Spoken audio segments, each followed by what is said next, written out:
हे पहा मित्रांनो, ते कार वॉशिंग सेंटर मध्ये होंडा कंपनीची गाडी वॉश करतो आहोत आपण.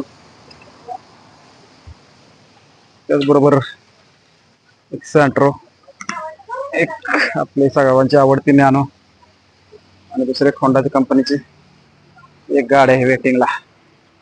अशा पद्धतीत एस के कार वॉशिंग सेंटरला असे नेहमीच गर्दी असते. मित्रांनो, क्वालिटी वॉशिंग जर का करायचं असेल, फोम वॉश करायचं असेल तर फक्त एस के वॉशिंग सेंटर सेंद्रे या ठिकाणी केलं जातं. खूप क्वालिटी वॉशिंग आपल्या इथे केलं असतं. गाडीला आतून डॅशबोर्ड पॉलिश असेल, मॅट क्लिनिंग असेल, व्हॅक्यूम असेल, टायर पॉलिश असेल, टायर वॉश असेल, सर्व गाडी अंडर बॉडी वॉशिंग असेल, सर्व आपण खूप छान पद्धतीत करतो. अशा ह्या गाड्या नेहमीच आपल्या इथे लागलेल्या असतात. तर मित्रांनो, S K car washing centre NH 47 Shendre Valse service road या साईड.